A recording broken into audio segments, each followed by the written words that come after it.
ازاي حضرتك عاملة ايه؟ الحمد لله يا حبيبتي، الحمد لله. وانت عاملة ايه؟ كويسة كويسة الحمد لله. هو مش انت جارتنا الجديدة؟ ايوه، انا مدام عنايات، وانا مدام باربي. انا ساكنة بقالي حوالي 7 8 سنين. وحضرتك انا شفت بس حضرتك مرتين تلاتة كده من حوالي اسبوعين تلاتة. وانت ساكنة من امتى؟ انا بقالي شهر ونص بس ما كنتش بخرج قوي. فلسه خارجة من اسبوع اسبوعين كده، كنت بجيب طلبات للاولاد وكده. ايه ده، حضرتك معاكي اولاد؟ ايوه، معايا كريم ورضوى، في تانية ابتدائي توأم. ما شاء الله ما شاء الله. انا برضو معايا بنتين توأم، اينابيل وايزابيل، برضو في تانية ابتدائي. فرصة سعيدة جدا، اكيد هيفرحوا قوي بيهم. يا ريت تجيبيهم وتيجي لنا زيارة عشان يتعرفوا على بعض. لا يا حبيبتي حاضر هاجي طبعا، ازاي؟ هجيبهم ان شاء الله بكرة ولا بعده، ونيجي لكم زيارة نقعد معاكم شوية، على الاقل نتعرف. ده احنا نتشرف. ربنا يكرمك يا حبيبتي، ربنا يخليكي. ايه ده يا باربي؟ ايه اتأخرت ليه كده في السوق يا باربي؟ ده ولادك جننوني يا باربي، جنوني جننوني. انا قلت لك يا باربي ما تأخريش يا باربي. انا ما اتاخرتش ولا حاجه، اصل وانا راجعه لقيت جارتنا الجديده، عارفها؟ ايوه يا ستي بشوفهم على طول وهم نازلين وهم طالعين. طب وايه اللي اخرك يعني واقفه معاه ده كله يا باربي؟ ينفع كده يا باربي؟ لا لا لا، ده ست ذوق ذوق ذوق. وصراحه انا ما صدقت لقيت حد اعرفه في العماره، ده انا اتخنقت. نازله طالعه مش عارفه حد بيجيني ولا بروح لحد، اتخنقت. ماشي يا باربي، بس انا ما بحبش الاختلاط بالناس والمشاكل والكلام زي كده يا باربي، انا ما بحبش الحاجات دي. لا لا لا لا، دي ست ذوق جدا. ومعاها بنت وولد توأم ما شاء الله عليهم، قد اينابيل وايزابيل بالظبط، تانية ابتدائي برضه. كريم ورضوى، بس ما شاء الله عليهم. ايوه يا ماما، انا عارفاهم يا ماما، انا بشوفهم بلعب معاهم على الباب يا ماما. يا قروبة انتي وهي طلعت عارفينهم قبل مني.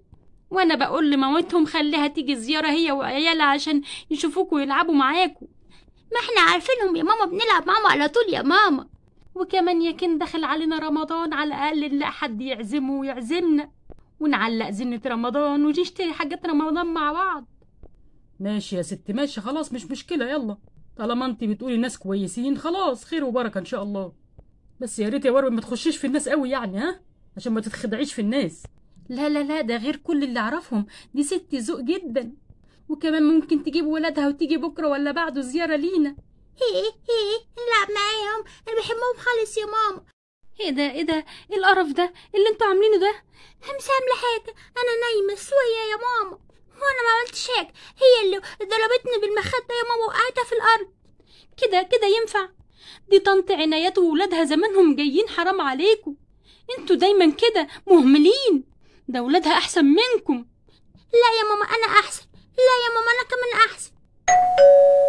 ايه ده، الجرس بيضرب، الجرس بيضرب. قومي بسرعه انت وهي، روقوا يلا بسرعه قبل ما طنط وولادها ييجوا. بلاش فضايح ارجوكوا. حاضر حاضر يا ماما، بسرعه بسرعه. يلا يا نبيل عشان نروق، يلا بسرعه. ياه المخده تقيله قوي. يلا يا بنتي انت وهي بسرعه بسرعه، طنط زمانها داخله. ازيك يا عنايات يا حبيبتي، عامله ايه؟ الحمد لله يا باربي، وانت عامله ايه؟ ولادك عاملين ايه؟ احنا الحمد لله كويسين يا طنط.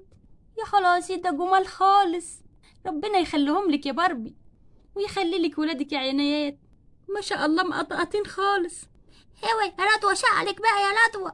بس بقى يا كريم، بس بقى، عمال يبصوا علينا. الحق يا اسماعيل بيه، هيطلبوا بعض بيتخانقوا. ايوه يا نبيل. بس بقى بيضحكوا علينا بس. كل سنه وانت طيبه يا عنايات، خلاص رمضان على الابواب. وانت طيبه يا باربي يا حبيبتي. هتعملي ايه بقى في الخزين بتاع رمضان؟ يعني ايه مش فاهمه؟ خزين ايه مش فاهمه يعني؟ حاجات رمضان، انت عارفه لما بيدخل رمضان علينا الناس بتغلي في الحاجه. انا بقى الحمد لله كنت عامله جمعيه هقبضها اول الشهر، هقبضها 5000 جنيه. هجيب بقى طلبات رمضان، رز وسكر ومكرونه والبلح بقى واليميش والحاجات الحلوه. ايه ده. لا طبعا انا ما كنتش عامله حساب على حاجه زي كده. انا لما الحاجه بتخلص عندي بنزل اجيبها على طول. لا بقى انا مش زيك، انا بجيب الحاجه بالجمله كلها على بعض واخلص منها مره واحده. انت عارفه بقى ببقى صايمه وما اقدرش انزل، والصيام بيبقى الجو حر والواحد ما يقدرش ينزل ويطلع يقع من طوله. عندك حق يا عنايات. طب انت تعرفي محل كويس يعني بيبيع حاجات كويسه وتكون مخفضه؟ يا حبيبتي في محل انا بتعامل معاه على طول، السوبر ماركت ده بيعمل لي خصومات جامده. طب ارجوك يا عنايات اول ما تروحي رن عليا انزل معاك، بس يا ريت الله يخليكي ترن عليا من قبلها من بالليل يعني عشان اجهز واجهز نفسي واخلي العيال عند ماما ولا حاجه. حاضر يا باربي من عينيا.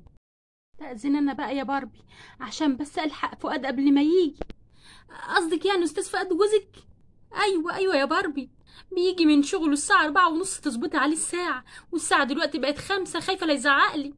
لا اتفضلي يا عنايات، بس ما تنسيش بقى تكلميني زي ما قلتلك. من عينيا يا باربي يا حبيبتي. يلا يا ولاد. حاضر يا ماما. طب سيبينا شويه نلعب مع اينابيل وايزابيل يا ماما. يلا يا ابني يلا هنتاخر. ايه الاخبار يا باربي؟ عنايات جارتنا جاتلك النهارده ولا ايه؟ ايوه يا سيدي جت. صراحه يا ستي ذوق مش عارفه اقول لك ايه يكين عليها. ماشي يا ستي خلاص، كويس اديكي عرفت حد كويس في العماره. وصراحه قالت لي ان هي هتشتري طلبات رمضان قريب. ايوه جينا بقى للمهم، خش في الموضوع دغري يا باربي. لا ما فيش حاجه، قالت لي عارفه سوبر ماركت بيديها حاجات مخفضه جامد وهتجيب حاجات بالجمله. اعمل ايه يعني؟ لا يا باربي انا معيش فلوس، وبعدين كل اللي احتكم عليه زي ما انت عارفه 3000 جنيه المكافأة بتاعت الشهر اللي فات، ومعيش فلوس يا باربي. وانا كنت عامل لك حسبة كده في حدود 2000 جنيه تجيبي بيهم طلبات البيت بتاعت رمضان، معيش اكتر من كده. ايه ده يا كين؟ ده هي بتقول لي قضى جمعيه 5000 جنيه هتجيب بيها حاجات رمضان، انا اقول لها اروح بس ب 2000 جنيه؟ ازاي يعني؟ معرفش زي الناس يا باربي، نمشي على قدنا يا باربي، ما تبصيش لحد يا باربي، هما حاجة واحنا حاجة. يعني ايه يعني هتحرجني معاها يعني؟ هخرج معاها ومعاش فلوس؟ 2000 جنيه هيكفوا ايه ولا ايه؟ الرز ومكرونه وسكر ويميش وقمر الدين وحاجات، ولا هجيب ايه بالظبط؟ ولا لحوم ولا هجيب ايه؟ يكفوا زي ما يكفوا يا ستي، ولما طلباتك تخلص اجيب لك تاني ان شاء الله. ربنا يسهل يا كن، بس بقول لك جهز لي فلوس بدري عشان هي احتمال ترن عليا بكره ولا بعده. خلاص يا باربي انتهينا بقى من الموضوع ده، قومي يلا اعملي لي كوبايه شاي، ولما يجي بكره ربنا عدلها. حاضر يا سيدي، امري لله.